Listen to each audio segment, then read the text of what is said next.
Welcome to the Political Philosophy Podcast. I'm Toby Buckle. If you've been following the show from the beginning, which I know at least a few people have, then you'll know a topic I've covered a lot on it is free will. And the episodes that I've done on free will have been some of the most popular ones in the whole podcast's history.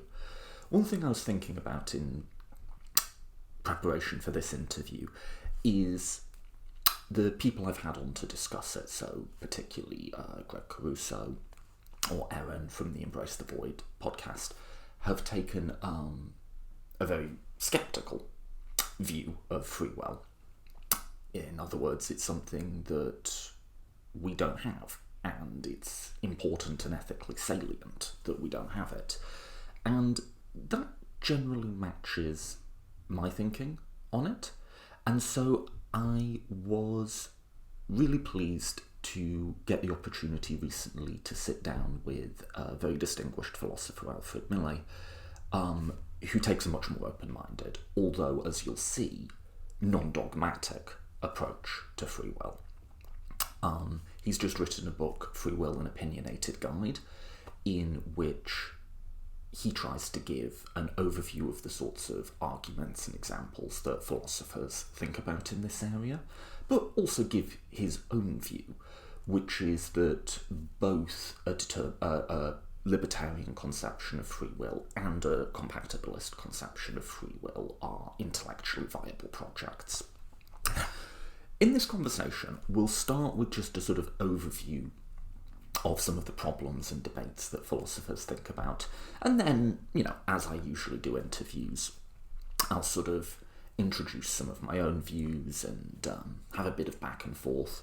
And what we end up with is a sort of general high-level conversation about the different types of ideas that you can have about free will and why we might think those are important. And I really enjoyed this conversation. This was just a very pleasant, but really interesting and in-depth, but hopefully still pretty accessible, discussion. I don't think there's anything in here that assumes prior knowledge on the audience's part. So I found this really enjoyable to do, and I hope you find it interesting to listen to. Let's just get straight to it, because I think we set up the topics pretty well in the interview itself. Apart from to say, as always, I don't do any sponsorship or advertisements on this show. That's a personal thing. I think they spoil podcasts. I know that's something a lot of the audience agrees with. So to cover all of the costs associated with the show, I rely on people giving me money on Patreon. So it's a trade-off. Instead of halfway through the show, me interrupting it to try and sell you underwear, I annoy you at the beginning by asking you to give me money on Patreon. I'm more comfortable with it that way. And if you are already giving money on Patreon, you are amazing. You are making it possible for all of my website and streaming hosting fees to be paid. So thank you so much for that. You're enabling this product to go out for free and advertisement free to thousands and sometimes even tens of thousands of people. So you're awesome. Please keep doing that. And if you enjoy the show, if you get to the end of this interview and think this sort of content is worth $1 or $2 or £1 or £2, I'm back in the UK now, of your money, if it has the same value to you as a pricey cup of coffee at a high-end store, well, not even that pricey, coffees could be like £5 these days, which is whatever, then consider sponsoring it on that basis.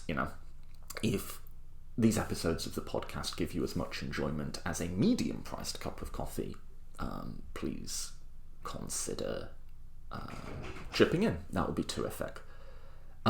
Let's get straight to it. Apart from that, thank you for joining us. This is Free Will Revisited with Alfred Mele.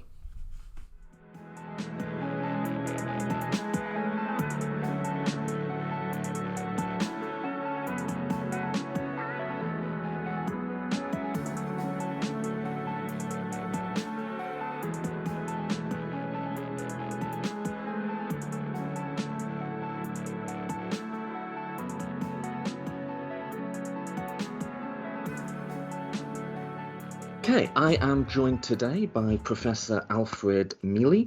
Professor, thank you so much for coming on the Political Philosophy podcast. Thanks for inviting me. So we're going to do free will today. Is this your central academic interest? It's one of them, certainly.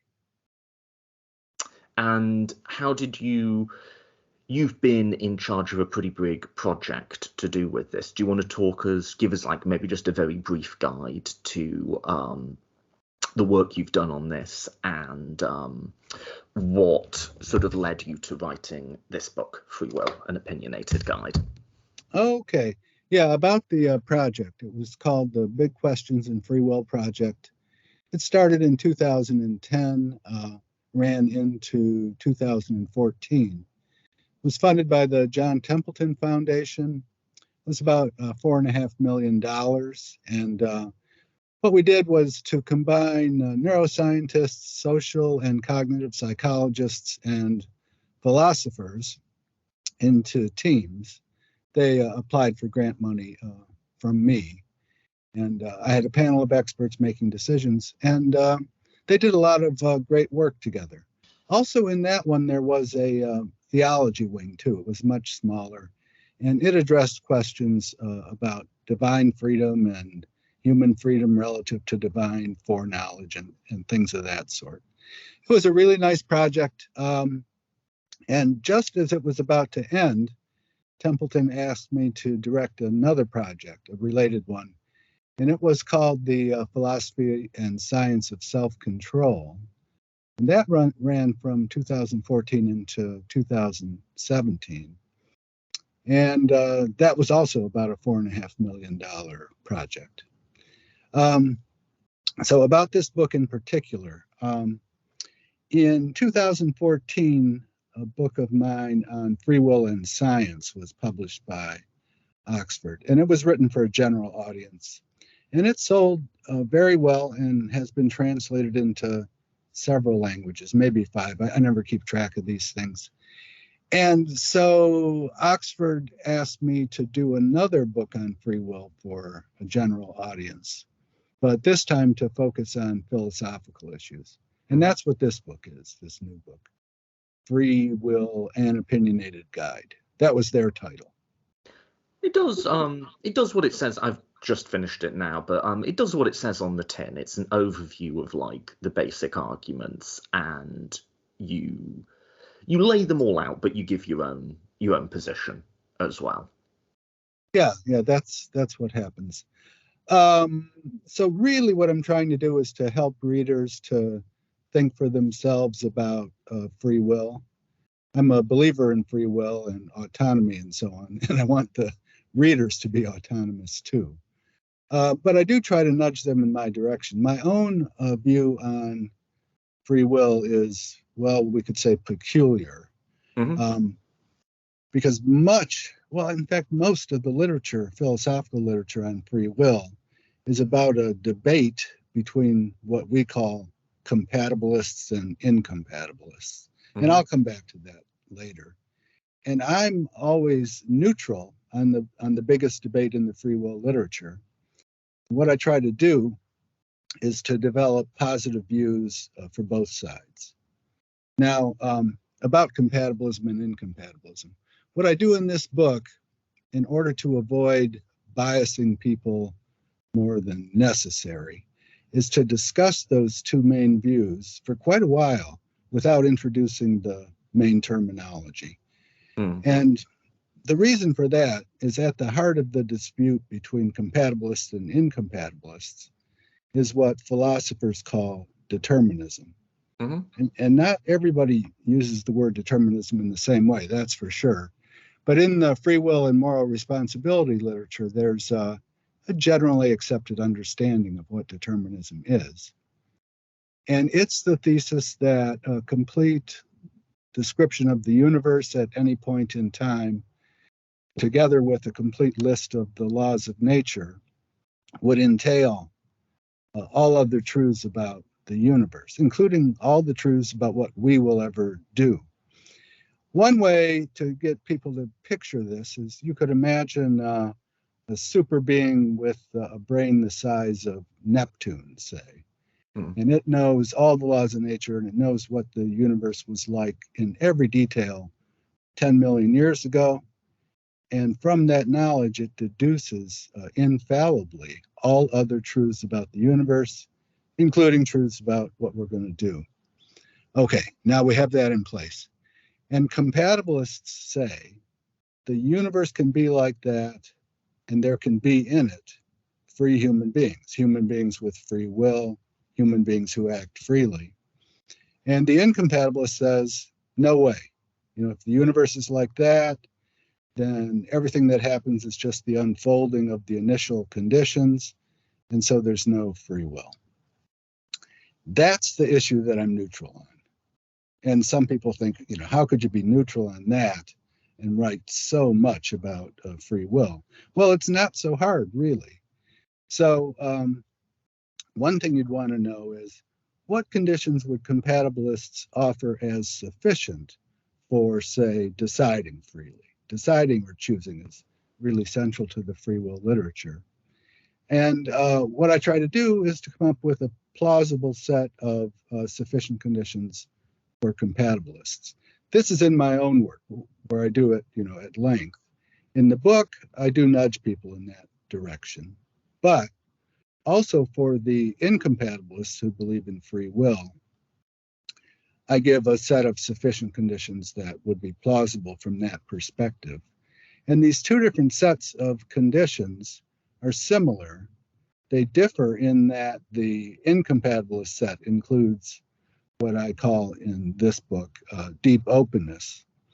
And deep openness you would have if your universe is such that although at a given time you chose to do A, if you were to roll back time, let's say, and then roll it forward again and not change anything all the way up to the moment of choice or decision, you could choose differently or decide differently.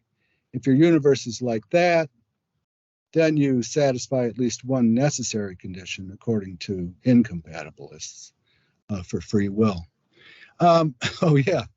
And that's what the cover of the book is about in a way. So one way to picture this deep openness is as follows. So imagine that an indeterministic brain works like this.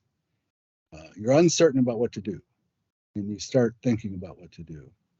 And once you start, a little neural ball in your head drops onto a neural roulette wheel in your head, and it bounces around. And different segments of the roulette wheel are identical, really, with different options that you might choose.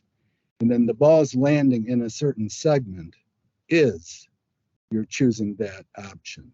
So imagine that in the actual world. Oh, let's have a concrete example just to make it simpler. And let's have a really simple one to begin with. So I'm walking in the woods, and I come to a fork in the trail, and I can go left, I can go right, I can turn around and go backward, I can sit and think and stop. And so I've got these options. The wheel starts spinning, the ball starts bouncing, and it lands in the go left segment. So I decide to go left. Now, we call these people libertarians. Libertarians are people who say determinism is incompatible with free will, and we have free will. So determinism is false then. So the libertarian says, well, if I'm going to have decided freely, then the world and my head and everything needs to be such that at that very time, the ball could have landed somewhere else on the wheel, in which case I would have decided something else. So they require this for free will. It raises problems about luck that I can get into later. But I have the feeling that I've gone on maybe longer than I should have. So back to you. So let's review. You start by distinguishing two conceptions of what would free will look like, what would be, sufficient conditions of it, which you call a mixed versus a straight conception. a straight conception is what's going to tie up ultimately with the compatibilist view, which is a conception that can be true whether or not determinism is, which is to say, I don't know, I'm just sort of going with what compatibilists usually say here, but something to the effect of, look, no one's got a gun to your head. That decision really did occur in your brain. You really did have the consequences that you thought it was going to have. Irrespective of if you rewound the universe, you'd have come to the same decision or not. There is some meaningful sense in which someone had a choice here.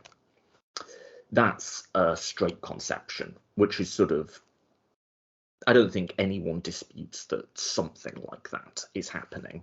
A mixed conception, just using your terminology, is say that, but also there really is this libertarian thing where we really are getting in the chain of causality in some way.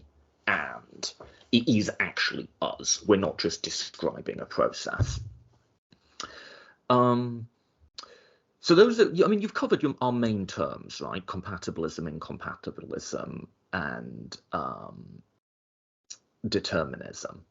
I'll give you my opinion, and maybe we can exchange views, but just as not having studied it in any great depth, but more of just a gut reaction. I've always been a bit agnostic, not between compatibilism and incompatibilism, but between free will skepticism and some version of compatibilism, if that makes sense. Mm-hmm. I could see a model universe existing in which, we're just consequentialists of some kind, and there's no real deep moral responsibility, but it makes sense to try and do things to avoid hurting people and so on and so forth. I can also see a universe in which the rhetoric of free will is useful as a sort of retroactive condemnation or retroactive appeal to say, you really shouldn't be doing things like that, or you really should be doing things like that. I have trouble with the libertarian versions in a way that you don't, but that's my own agnosticism, and maybe we can get into that. Okay, yeah. Let's talk about the libertarian position. Now, there are different kinds of libertarians, and I talk about that in this book too. So there are libertarians who think that you need something called agent causation in order to have free will. So I should explain what agent causation is. So you could think about causation as a relation between two things. There's sort of the input thing and the output thing. Mm-hmm. And picture that causal connection as a kind of arrow between the input and the output. Mm-hmm. And according to one way of thinking about causation, it always goes from events to events, or events and states of mind, in the case of human beings, to events. And the output events that we usually talk about in the free will literature are decisions, like deciding to go left. And the input events on a certain view would be things like what you hope is true, what you believe is true, what you want, and your values, and things like that. Now, the agent causationist says, no, that's not the way it goes. The output events are decisions, or sometimes they say intentions, in different things. Sometimes actions, sometimes consequences of actions. But the crucial thing is that the input thing is the agent as a whole, say the whole human being. And they're thinking that the whole human being, if it causes, let's say, the decision, is in control, in complete control, no worries about free will. I really have a hard time with that one. But let's go with another possibility I also set aside. It's that decisions, if they're free, are uncaused. And I really have a hard time making sense of that. But there is also what's called event causal libertarianism.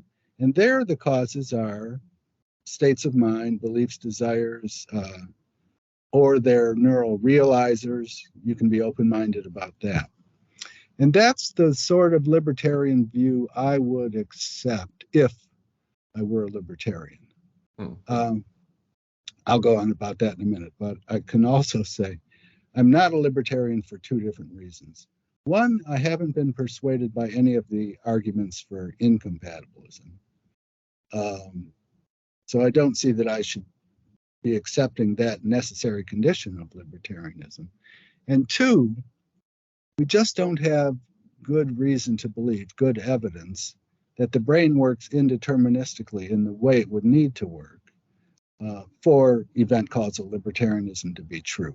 We don't have evidence that it doesn't work that way either. It might, and it might not. Okay, so that's why I'm not really a libertarian. But if I were, I'd go for the event causal one. Now, what's the main obstacle there? It's what I call the problem of present luck. If you use the roulette wheel model and you think about it, and now let's make it something serious. So it's not going left or going right. It's, I don't know, cheating or not cheating. What example do I want to use? Maybe this one. I use this one a lot. So there's this guy, Bob, and he lives in a town where people bet on just about everything. And he's agreed to toss a coin at noon to start a football match. And as noon approaches, a gambler comes up to Bob and says, hey, you know, if you can just pretend to be fumbling for that coin in your pocket for a couple of minutes and toss it at 12:02, I'll give you $50. And so Bob is thinking, well, you know, what should I do? Should I do what I promised to do, toss it at noon, or should I go for the $50? And let's do it with the roulette wheel. The little wheel starts spinning in his head, the ball bounces around, and what he decides at noon is to cheat. So then, in another possible world, in this picture of things, everything being the same right up until then, he decides to do the honest thing and not to cheat. So now we compare Bob in these two worlds and we think, maybe, well, isn't it just a matter of luck that he chose the bad thing rather than choosing the good thing? And if it was just a matter of luck, isn't he off the hook? Shouldn't we see him as being off the hook? But if he's off the hook, then he didn't do it freely, because if he did it freely, he'd be on the hook. So that's a big worry about event causal libertarianism. And I do offer a solution to it. And I can go into that now if that seems appropriate to you. Let's take a pause there. We can discuss this at like a high level, but I mean, I find the either or case that you cover in the book to say, well, look, either it's a chain of causes or it's luck, but at no point does something that would really hang moral responsibility on it really come into play. I find that, I think, a bit more plausible than you do. And I think my thinking there would be, we're in a domain at which we don't really have full knowledge. Like, there's some neurobiology that sort of speaks to this and so on, but I don't think anyone would say it's like completely conclusive, right? And you say at the end, well, look, yeah, you can't confidently say we can rule out something like libertarian free will. Equally, though, I think it would be very overconfident to say, based on science or whatever, we definitely have to rule it in. And so, to my mind, I would put that in a very analogous camp to the sorts of arguments people might make about religion or God, and to say, yeah, you can't prove there's not a God. Almost every atheist would grant that. But in the absence of sort of positive evidence, you'd probably put a fairly low probability on it. And I think my thinking about morality, which is what more of this turns on for me, isn't to say this starting point or that starting point is absolutely 100% a priori de facto correct. It's to say how much credence do I really give that, say, suffering is bad? I'd say a reasonable amount. And, you know, you're invited to sort of just put your hand on a hot stove if you doubt it. How much credence do I give to hanging real, and people do put real normative weight on it, to something like libertarian free will? Probably not much. Can I prove it's not there? No. Am I really incorporating that into my thinking a lot? Only insofar as I know a lot of other people do. Does that make sense as like how I sort of think about the questions that you've just raised? Yeah, it definitely does. It definitely does. You know, that's part of the reason that I do have these two views for my audiences in all of my books on free will. So you sound like, if you were to go pro free will, you would go compatibilist. And I say, yeah, okay, that's good. And here's my compatibilist view. And I set it out. But as you recognize, a lot of people think, not a lot of philosophers really, but just layfolk, think that compatibilism just isn't good enough, and you need, something fancier. And my event-causal libertarianism is the least fancy of the fancy options. Oh, go ahead. I think it is precisely, well, if we're going to turn to compatibilism, that difference in what philosophers tend to believe about free will and what, as you say, lay people tend to believe in it.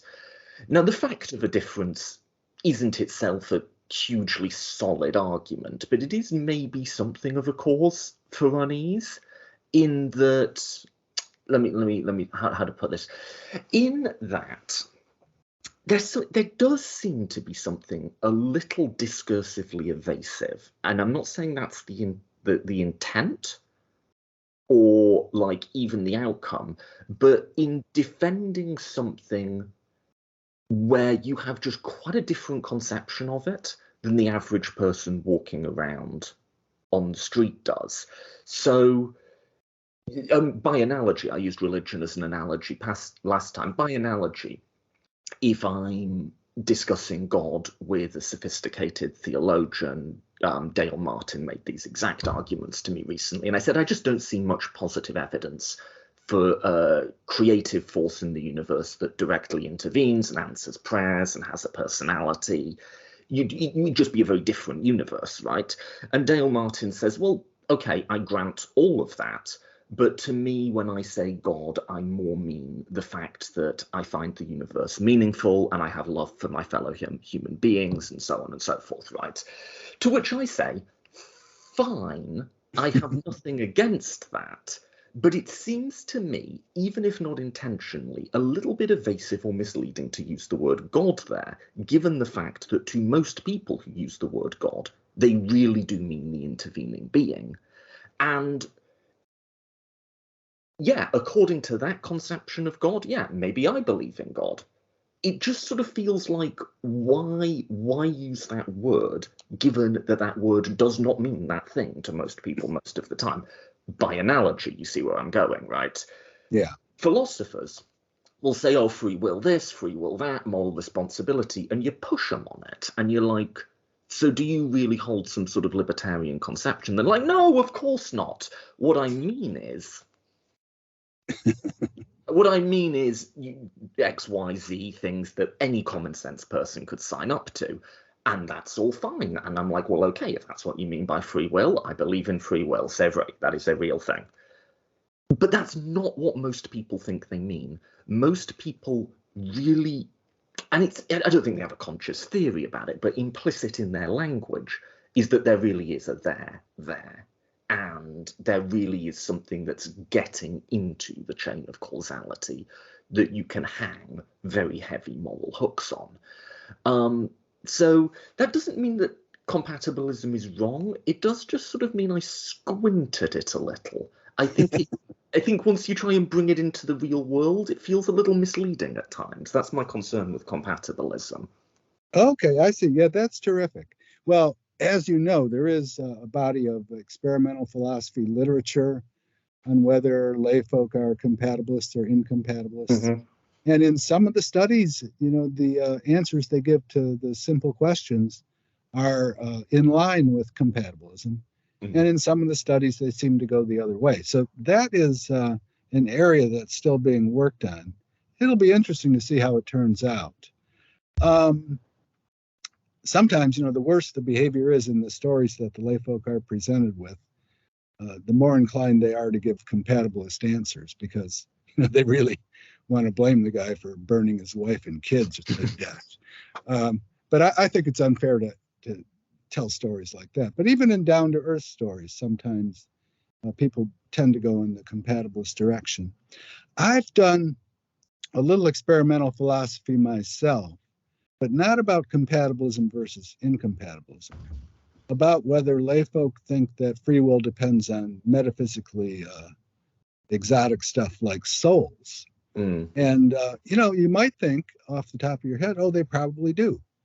Maybe especially in the U.S. or especially in the southeastern U.S. and, some other places, because they tend to be quite religious. But in my studies, the evidence went the other way, and it was done in the Southeast, which is U.S., which is religious. Most people thought that free will didn't depend on souls. That's interesting. Yeah, I thought it was interesting too. Even though most of those people probably do believe in souls, it's just they think you don't need them to have free will. And I'm not sure that compatibilist is all that far out of touch with ordinary thinking about free will. I think that one's still up for grabs, and we'll see how the experimental philosophy literature goes. So I don't think compatibilism is related to folk conceptions of free will as the really watered down view of God is to folk conceptions of God. I think the God analog is just it's like a highlighter, because I think that case really is a clear case of what's perhaps a much more subtle case in the compatibilist version. To push back a bit, I completely agree that when you sort of try and do surveys or experiments or whatever, what you get out of people isn't coherent per se, or coherent according to our definitions of coherence as philosophers. Another one is, are people deontologists, consequentialists, or virtue ethicists? And the answer seems to be it kind of depends on the circumstance and the scenario. Like if you ask people about thing A, you'll often get a very consequentialist response, but if you ask them about thing B, you'll often get a very virtue ethicist, whatever response. And I think something like that's got to be true for how we think about free will and moral responsibility. And I think maybe in some ways this is just our conception of coherence as philosophers that has to bend a little, in that we think we have these overarching theories and then we bring them to the real world and analyze them.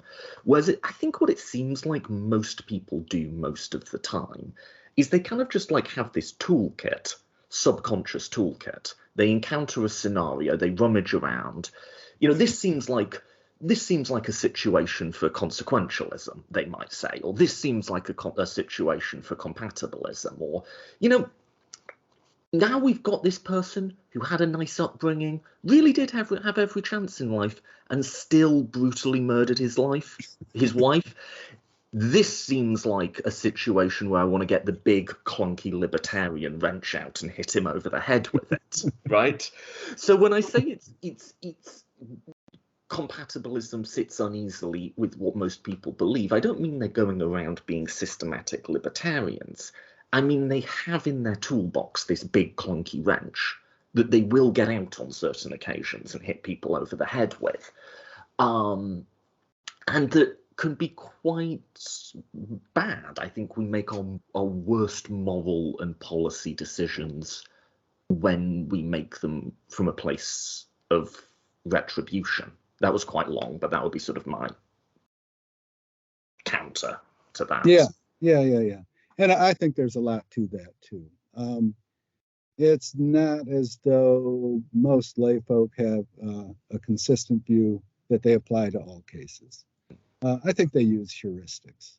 But yeah, in some cases, they seem to be going for a compatibilist view, in other cases, incompatibilist. By the way, one thing I use to push at least undergrads toward compatibilism, just to sort of push them both ways, over time, is a thought experiment that I talk about in this book. It goes back to Harry Frankfurt. So there's this, it's a 1969 paper by Harry Frankfurt. It still gets a lot of attention. So there's this principle that you might think is true. Some people might think is true. You're morally responsible for doing A only if you could have done otherwise than A. Mm-hmm. Or you freely did A only if you could have done otherwise than A. And that you can think of as the principle of alternative possibilities. And Frankfurt had a counterexample to it. I'll give a slightly different one, but it really is in that mold of things.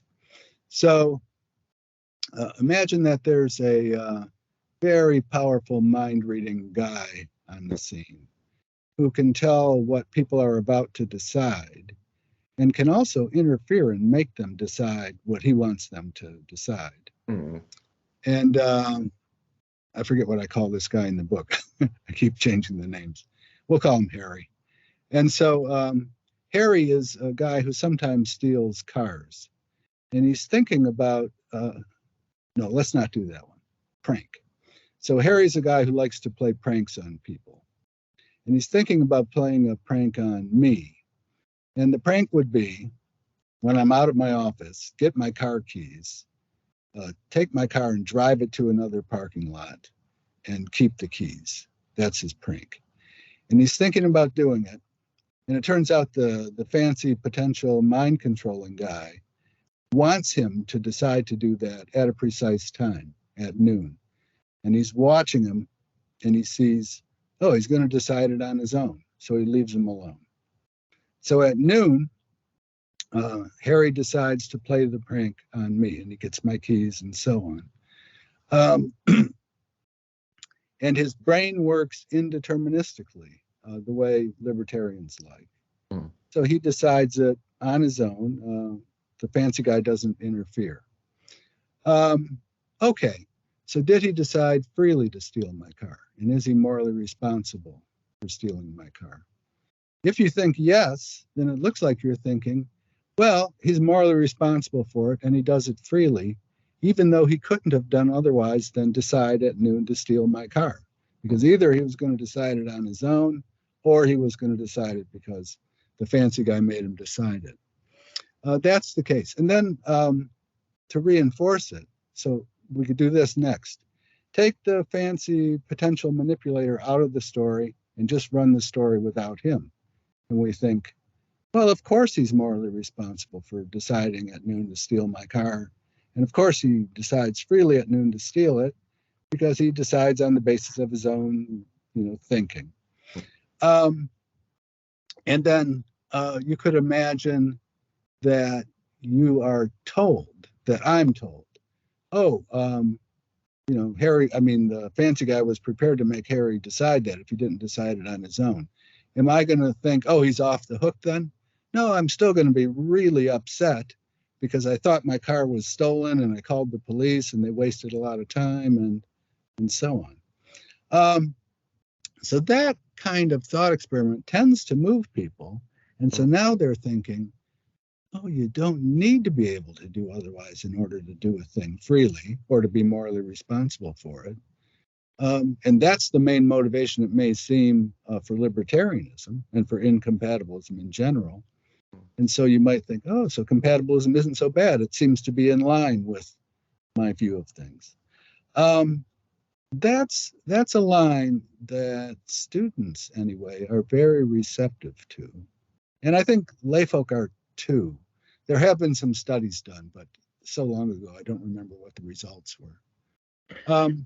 I think very, very clearly, we have an intuition that there's a difference between causes that are agent directed and causes that aren't. So let's just say it is a determinist universe. And in one case, Harry does this because of shit that's just going on in his brain. But in another, he does it because of the mind control guy.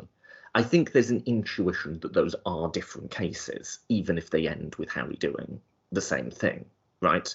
And then you can go, right, I wonder Though, like, I think there's that intuition that there's some ethically salient difference there, right? But then you can start putting things in the middle of it, which is like, what if the thing that made him decide wasn't the mind control guy, but it wasn't just him either? What if it was a brain tumor? You know? Mhm. Then I think that kind of splits the difference on our intuitions, and we kind of think, well, there wasn't someone forcing him to do it. But on the other hand, if he only did it because there was a brain tumor that released a certain chemical, and if you could have cut that tumor out, he wouldn't have done it, that sort of doesn't feel like something we can hold him responsible for. But then you sort of, I guess this is the free will skeptic view. You just push it all the way down and you say, well, what do you have in your head at the end of the day that's really morally distinct from a brain tumor? It's all just organic matter doing its stuff. Why is that particular bit of organic matter making you feel like you're not responsible for it, but just normal synapses are? So I think, yeah, if you've got mind control versus just doing it, I agree there's a strong intuition that those are different. But I wonder if you can start to plug things in the middle to make it feel like more of a spectrum. Yeah, that's great. And you can. Yeah, so then you get into the manipulation literature. I wrote a book called Manipulated Agents. I love these cases, actually. They're very instructive. Um, yeah, so compare the intentional agent case where the fancy guy, makes Harry Mm. decide a certain way. And we think, oh, the fancy guy did it in that case, so Harry's off the hook. But if the fancy guy is just prepared to do it and doesn't, and Harry does it on his own, we say, yeah, he's responsible. He did it freely. So what if it's a brain tumor that does it? Now, one question is the brain tumor such that Harry is not Harry? Yeah, it is Harry this time. That Harry is forced to make the decision he makes. If so, then Harry's off the hook. If the brain tumor doesn't force him to do it, but just raises the probability pretty high that he'll do it, and he could have done otherwise, then we're not so sure whether he's off the hook or not. So it could be, that the moral of all this is that really it's the decisions being, we'll call it forced, compelled, um, that renders it unfree. And if it's not compelled, then at least we're in the ballpark of a free decision. We have to see what else is needed. Yeah, so I have manipulation stories in which there's compulsion, and I say the guy's off the hook. But there are also manipulation cases where you just boost the probability that a person will do a certain thing by a bit, like subliminal advertising. Mm. They did studies on that years ago. And it turns out they raised the probability that you'll buy the popcorn or the Coke or whatever by about 10%. So has the control been taken out of the agent's hands in those cases? No, he can still resist. It's just that it's a little harder to resist the urge if he thinks he should. Yeah, so the tumor, I think of the tumor stuff in the same way. So you could think of like tiny tumors that boost probabilities of decisions by 10% and overwhelming tumors that force a decision. I think we clearly say the tumor really forces it. I think people feel that then you're off the hook, right? But like, say the tumor just releases a chemical in your brain that makes you more suggestible, which apparently there are chemicals that do that, then you might want to hang on to a bit of moral responsibility because there might just be that chemical in your brain anyway without the tumor, right? Mm-hmm. Let me give you another option here, though, for accounting for this. I think all of this shows a pretty strong intuition that at a minimum, if you're forced, we don't think you're free. Or more precisely, if you're forced, we don't think it's appropriate to put moral responsibility on you. But to the degree that there is some choice, even if that choice is predetermined, then we think that there is. So often with these things, I sort of wonder if what we're doing is kind of retrofitting a sort of just consequentialism, in that we humans have sort of learned a series of moral intuitions to, like, not get hurt, basically. And then we go back and we apply reasons to them, but it is actually just a sort of straightforward, some mixture of pragmatism and consequentialism. To wit, if I'm applying a law or a punishment to people, or a positive moral incentive, I really sort of want to restrict that to stuff where I can influence their behavior. If I just lock someone in a prison cell and then say, I'm going to punish you for every day you don't go out and do community work, they say, well, I can't, I'm in the cell. That law doesn't make any sense, right? So to wit, that sort of big level, consequential pragmatism, whatever, we sort of only really want to try and apply incentives to people for things that those incentives might change their behavior, right? That then just follows through. That becomes an intuition we have that then follows through down to these examples of, if the brain guy made you do it, you're not responsible. If the tumor made you do it, you're not responsible. But if you just chose to do it, even if that choice was predetermined, then you are responsible.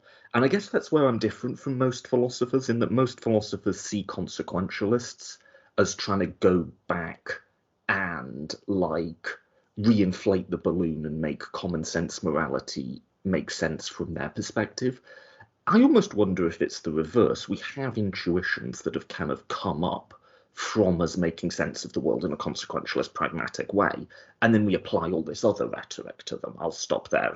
Did that make any sense? Yeah, that makes sense. That is really plausible, I think. Now, it is kind of weird. I write about moral responsibility, but I don't have any particular ethical view. So how am I able to do all this without having a view in ethics? Somehow I do it. So I'm thinking moral views probably in most cases don't dictate how people think about free will and moral responsibility. Whereas I think the way you're thinking about it is that it's the moral views that are driving the views about free will and moral responsibility, at least, for you, and maybe other people too. And I've had friends in ethics who tell me, yeah, that's the way it is, really. You come up with your ethical view, and then that tells you what to think about free will and moral responsibility. And I'm just not in a position to do that test on myself. But I don't know. Did I miss something in what you said that I should be responding to? No, that sounds right. There's a challenge to me there, though, right? In that you're quite right. I wouldn't say my views on this area are completely determined by ethical priors, but they are definitely informed by them, right? And I mean, so that's what I do, is political philosophy, or at least pretend to do it on the internet, right?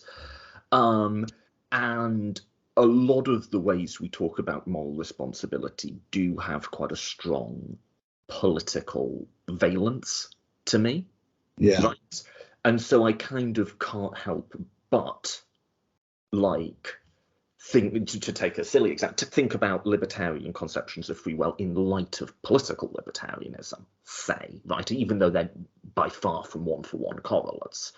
I think there's another way in which I do, which is, to some degree, I'm not only asking the question of, is this absolutely true in a foundational sense?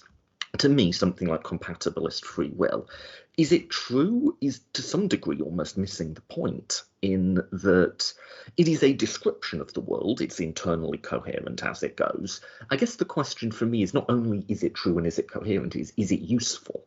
Yeah. Is that a way of describing the world that gets us where we want to go? Is it when people think this way, do they make more moral or less moral decisions?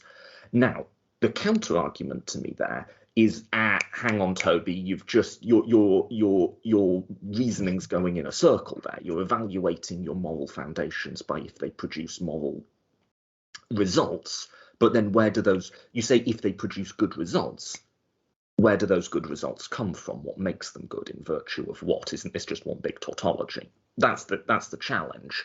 But that is a question I ask of stuff like this. And you might challenge me just to say it's the wrong question. It is a question I ask of, like, does thinking in this way help people or hurt them? Does it help them make better or worse decisions? I do evaluate it through that lens, absolutely. Yeah, I see. No, that's really good. Sometimes I do, conceptual analysis, and then one of my thoughts usually is, okay, there's this way of conceiving of X, and there's that way, and which of those two ways is more useful? That's one question I always ask myself.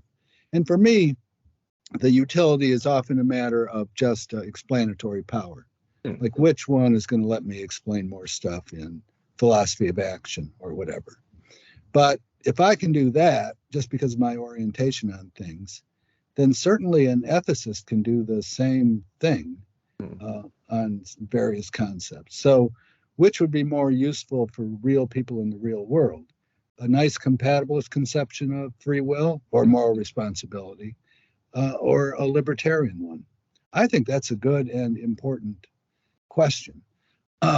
It doesn't get a lot of attention, I think, in the free will literature, but I also think it should.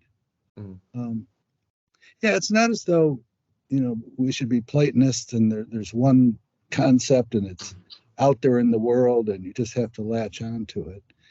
And when you go that far, then you're thinking, well, how do we evaluate competing conceptions of the same thing, apparently the same thing? And their utility seems to be an important consideration. Yeah, because for a political philosopher, this isn't such a strange question at all. So if you just switch a word and take it from free will to just freedom, political freedom, it would be quite normal for political philosophers to sort of say, oh, we have a libertarian, a liberal conception of freedom, a republican conception of freedom. What work are they doing in the world? That's a completely run-of-the-mill question for political philosophy or political theory. I guess a question for you then is, do you not then have do you not have either a bias or a belief for, like, which you would like to see catch on, so to speak? I mean, you're more of you're like a sort of pro free will in general, but not a sectarian, if I understand you. Do you sort of do you do your work independent of, or at least attempting to be independent of, questions about, like, because I think some people really see themselves as like warriors for a cause, and like, I am a crusader for compatibilism and I want to convert the world to one true faith.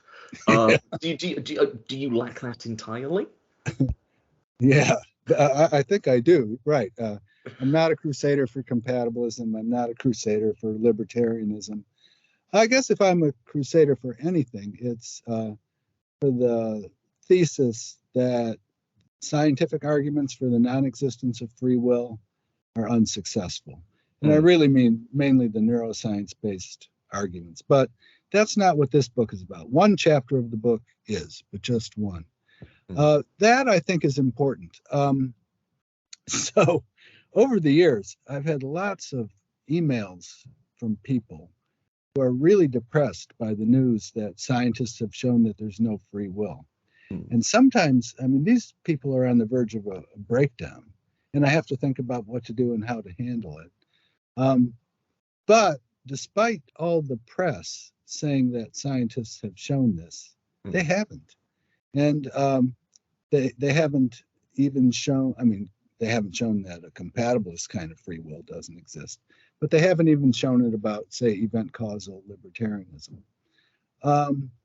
So yeah, that's where my crusade is. And there, I feel happy about crusading that way because I know I'm right. but I don't see how I could know I was right that compatibilism is true, or know I was right that event causal libertarianism is true.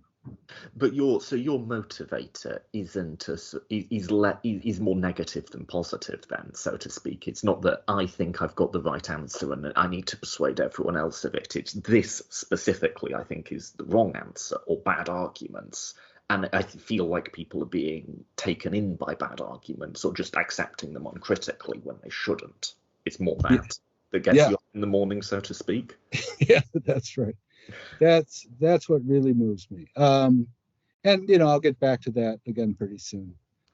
So we covered that was more just trading off big picture takes about free will, but I think that can be instructive and enjoyable as well.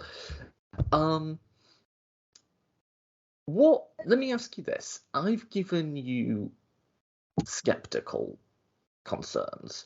What's your pitch for me for free will? Is it ultimately that I'm kind of reflexively assuming that science has proved determinism when it hasn't, and I need to be more open to this? Or would you add anything beyond that? I think I've given you a sense of how I think about this. Is there something I'm missing in my worldview here? Set me straight, Professor. No, I don't know that you're missing anything. In physics, it's still open whether the universe is deterministic or not. It seems, that the indeterministic interpretations of quantum mechanics are more popular than the deterministic ones, but it's not a closed case either way. There might be hidden variables such that if they were discovered, we'd see that the universe is deterministic.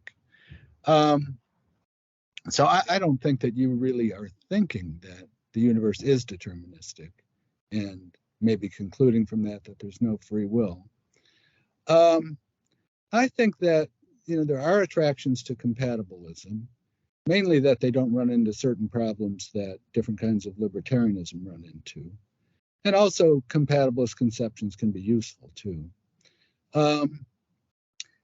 With libertarianism, I usually try to talk people out of thinking that it requires something really exotic, like souls or the ability to violate laws of nature, things like that. I just think of it as pretty much a compatibilist kind of view with this deep openness mixed in, and then I try to explain why the openness is compatible with free will, doesn't undermine it. Yeah, so I guess, well, I don't know. I try not to be pragmatic in my writing, but there is evidence that people who believe in free will, however they're thinking of it, do better than people who don't. They're more successful, they're happier, they have better lives, and so on. There is evidence of that. And so I think it's, I don't know, a nice thing to do to motivate free will. But I don't want to sound like I'm doing it for that reason. I'm just trying to play it straight. Yeah, you're not into my grubby old consequentialism. Although by the arguments I've made, if that data is out there and robust, it should move me, right, consistently with what I was saying before. Yeah. Although that said, there's evidence that religion helps people lead happier lives. They certainly live a bit longer. It adds a year or two to your life expectancy. For some reason, that doesn't move me at all. Apparently, I'll just die a year sooner. Yeah, but maybe your attitude will change as you get old. Maybe. Yeah. Maybe. All right, that's coming up on an hour. The book is Free Will, an Opinionated Guide, and I assume this is available online and all good booksellers with OUP. Yeah, I'll leave it there. Professor, thanks so much for coming on. Absolute pleasure. Thank you. I enjoyed it.